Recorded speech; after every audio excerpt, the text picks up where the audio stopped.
Now, though, the government's ban on all group activities at Uhuru Park remains in force, even as the opposition coalition NASA prepares to swear in its leader Raila Odinga as the people's president. Nairobi Police Commander has declared Uhuru Park a no-go zone, saying it has been sealed off in line with the Nairobi County government's directive that closed the grounds for public activities so as to carry out some renovations. Kome says he has not received any notification on the booking of the grounds by NASA. There is no formal notice to us, but we are hearing that so and so will have an event at Uhuru Park. Another one, as stated, you will have.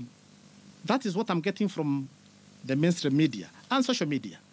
Many people have said there will be an event on any day, with other intentions. Did I start by telling you I have a responsibility to protect life and property? That's a duty, is a mandate given to me by Kenyans, which I told you I would discharge without fear or favor. So whoever, and please tell them, whoever thinks either tomorrow, the day after, or any other day, you come to Uhuru Park to cause trouble, why don't you tell him not to attempt? Why don't you tell him not to attempt? Because when we are that two groups or three groups will meet at the same venue, what do you expect? It's confrontation. People will be at. Do I sit back and allow that one to happen? I cannot.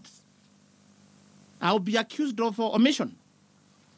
So that's what I'm saying, and tell everybody that we are set every moment to ensure everybody's life and property is protected. So whichever day,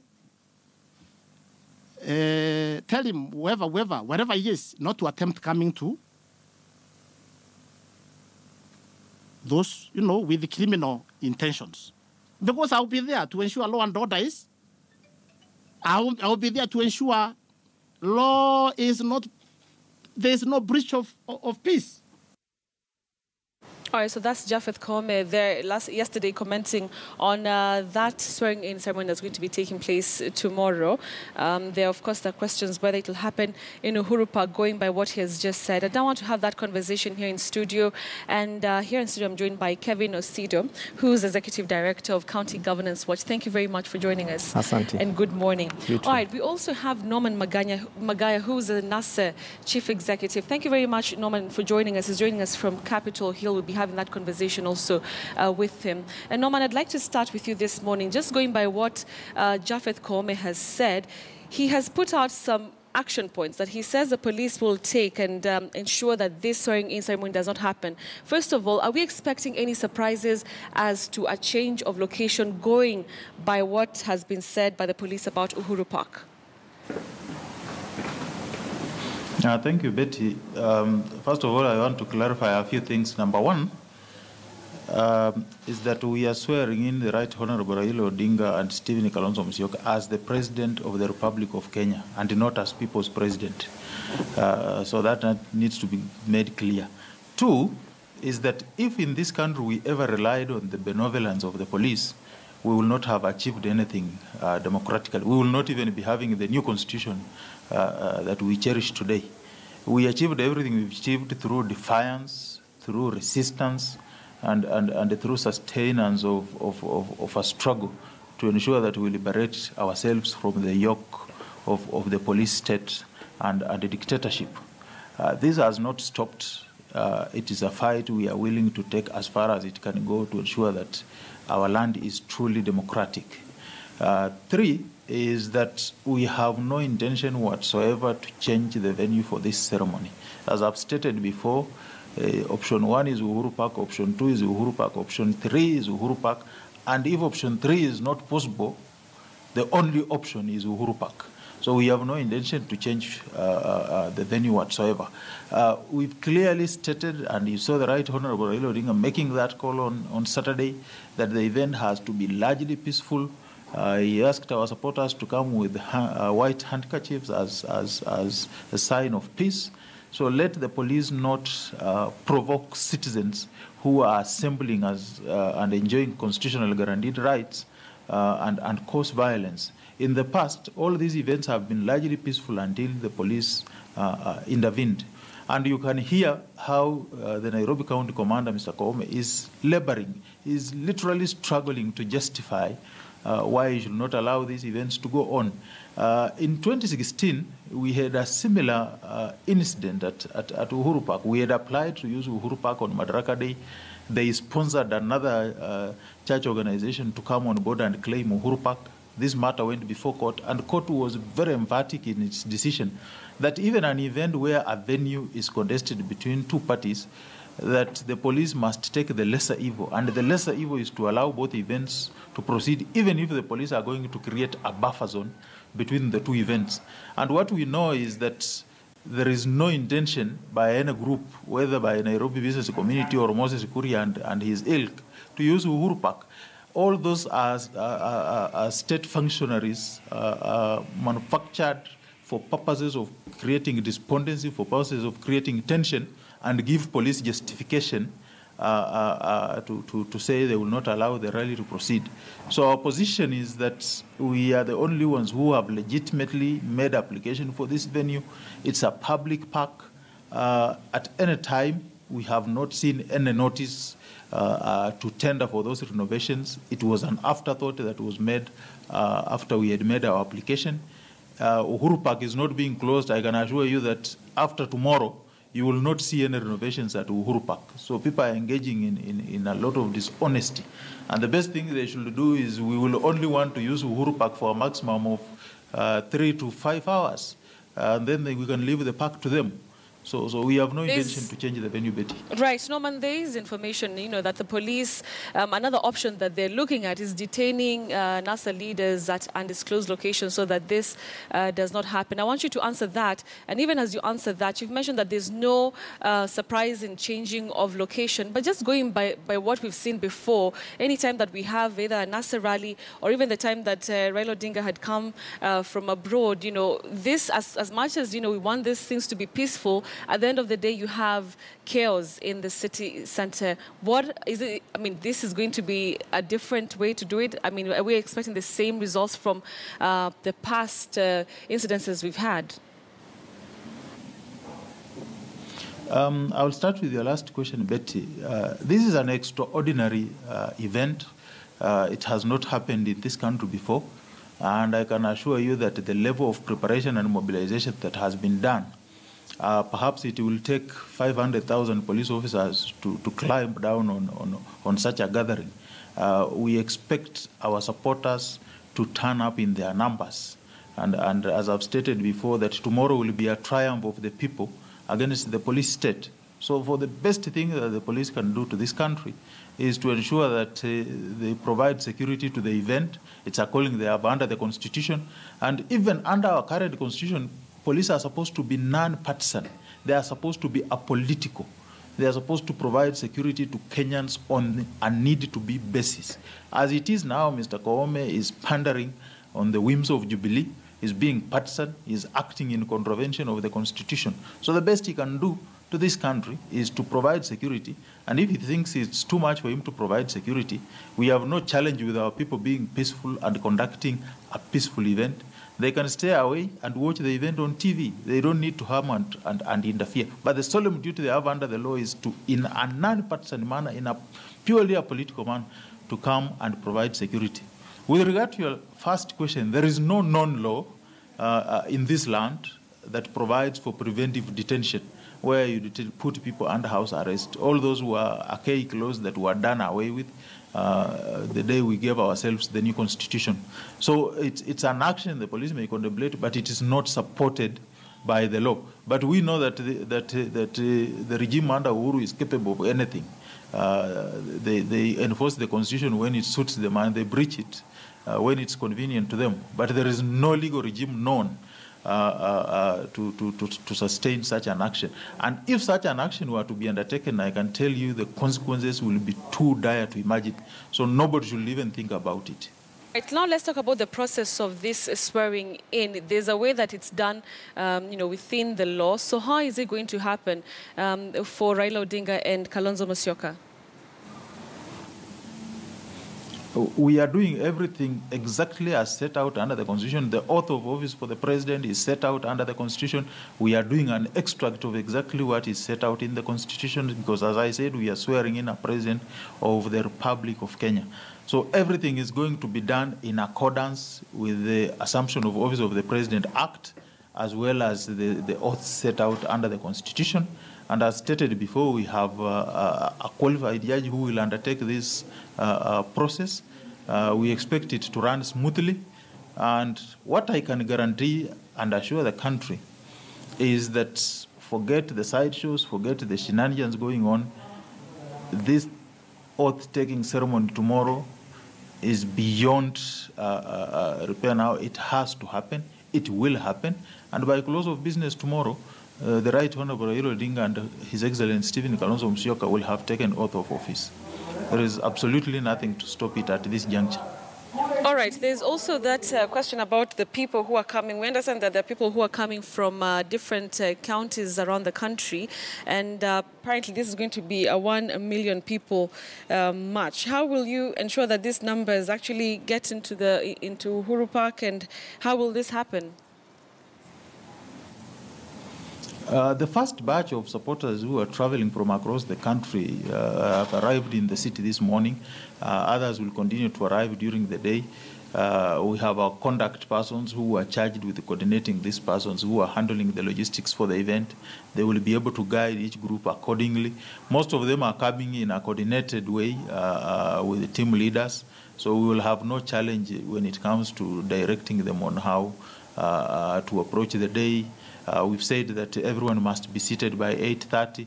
It is our intention that this ceremony must conclude by between 12:30 and 1 p.m. Right. Thank you very much, Norman Magai. They're speaking to us. He's the NASA chief executive, just breaking it down, what exactly we should be expecting tomorrow. And he says that swearing-in ceremony is well on course. Let me bring in my guest here in studio, Kevin Osido, who's the executive director of the County Governance Watch. You've heard Norman Magai there, quite emphatic that event is going to be happening tomorrow. And of course, we've seen the police come out extremely strongly, saying that event will not happen, as Uhuru Park will be a no-go zone. Talk to us about the kind of showdown we're expecting then tomorrow. First and foremost, thank you so much for having me here, Betty. And it is quite a difficult one for me, because from a governance perspective, I'll give you 3 scenarios that we foresee for this beautiful country of ours. And I'll start with the very last one, which is a Kenya ungovernable scenario, which is then what I would equate to the showdown that we expect. That as a scenario is, Kenya becomes ungovernable. And if you look at the manner in which our country is set up, and I think Norman Magai, my friend, has rightfully said that the first batch of the people that are expected have more or less arrived in town.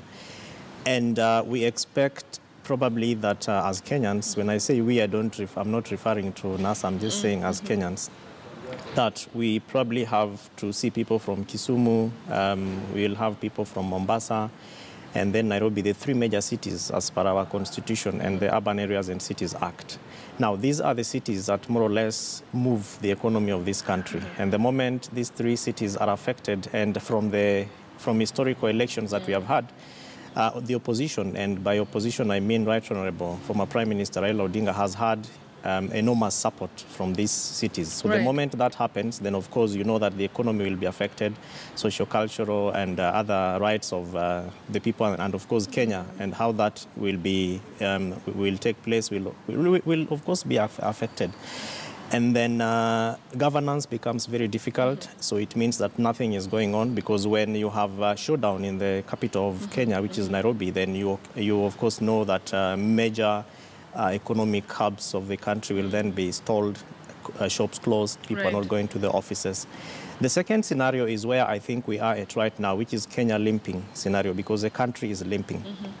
we are talking about 1.2 trillion of our budget, and almost 681 billion of this is being financed by debts, and it is us, you and I, and several other common wenye nchi or mwananchis who are therefore expected to shoulder this. And we've seen this happen in terms of the increment in various costs or prices of goods like unga, from 90 to 150 and all that. We have seen fuel prices going up. And those are the basic things that people really relate with on a daily basis. We are seeing serious concerns with the health service delivery. We are seeing serious issues with education. We are seeing serious issues with infrastructure. Lots of concerns around security and all this. And the first scenario, Betty, is where everyone is hoping and dreaming that Kenya could get to, which is a Kenya transformational development scenario. And that is where we are, everyone is saying, oh, I belong to this country. Yeah. Vision 2030 is possible. And everyone is happy. Those who are employed can go to their employment without the fear of insecurity. Young people can be proud of being in cabinet. Young people can be proud of, employment opportunities, because that is not what we are seeing right now. Right. So this, in my view, presents a very serious case which I would equate to the showdown, which we probably expect tomorrow. And from where I sit, let the former Prime Minister be sworn in, because I know that the opposition has the ability and the capacity to bring down this country in this manner, that there are very many young people who are feeling disenfranchised, lots of young people out there who are feeling fed up with what is happening, especially insofar as unemployment and their space in governance and leadership of this country is concerned. Right. And these are people who are willing to demonstrate on a daily basis. But the swearing in, is it really going to help all those things that to help improve all those things that you're talking about when it comes to employment?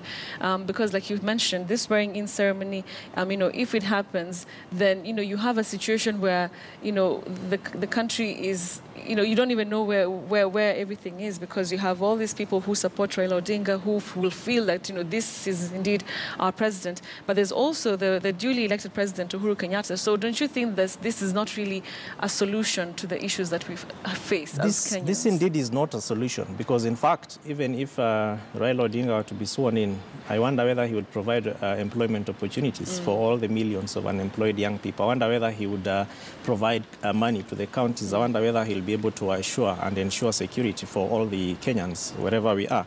And so, in my view, we find ourselves in an extremely precarious situation. This is a dilemma. In fact, I would call it a dilemma, because not that we have had 2 elections in a span of 2 months per se. In last year, we had a Supreme Court process, which I think was very well managed by our legal constitutional frameworks. We had people going to court to contest the election. We had the Supreme Court bringing off, calling a rerun, and we had, of course, NASA saying we are not going into this because certain prayers that we had were not met. And one of those major prayers is what we saw happening, is it this week? No, last week, where they were bringing out the election results. But note that one of the prayers that NASA had to the Supreme Court through their, I don't know whether it was, yes, NASA, was for the servers to be opened.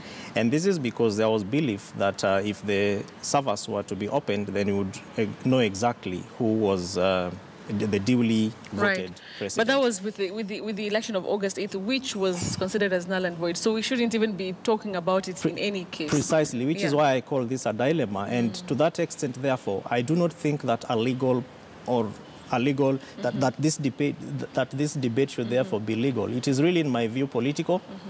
And it is one that would call for the goodwill of the 2 major stakeholders here, who is the Right Honorable former Prime Minister Raila Odinga and Uhuru Kenyatta, the President. So that then, because between now and tomorrow, and from what Norman Magaya is saying, I think that this is really going on. From my own calls that I have made, and because I have friends from both Jubilee and NASA, and I've talked to both sides, at least from our friendship basis, NASA is convinced that this is happening. And we all know, as the Swahili say, yakuwa fahali wawili wakipigana ni nyasi ndio humia. So we expect that one of the showdowns is going to be probably when the police, if the police decide to come off, that people are going to be shot at, and which is going to be against the law. And again, we have seen this in the past, where no serious actions have been taken against errant police officers who are using live bullets as opposed to rubber bullets against peaceful demonstrators. Right. And I don't think that this is going to be helpful to this process. So going back to the Supreme Court process, yes, it is true that that was nullified and voided by the court, but you note that NASA is convinced that, yes, there are certain things that happened against our expectations, which is partly why we are hesitant and insist as NASA that we must keep reference to the August elections. And then, of course, the 26th October is one which they did not participate in. So if you put all these things together, because the swearing in of President Uhuru Kenyatta as per the Constitution was legal, and you note that that has of course brought in lots of other debates around the legalities, you know, the of course there are issues around his presidency, whether he is a president for part of the country. So we are talking about eligibility, of course, the legalities of him being president, whether he's for specific counties and not for the entire country. So those are things that I think are going to inform what NASA is going to do tomorrow, which to me, therefore, takes this debate off the legal perspective, and it really boils down to the political aspects of how we deal with this thing, and then how everybody in this country can feel part and parcel of Kenya. All right. So we'll take a short break, but we're coming back to continue the conversation. Tell me what you think, what are your expectations are tomorrow. We're coming back to continue with this shortly.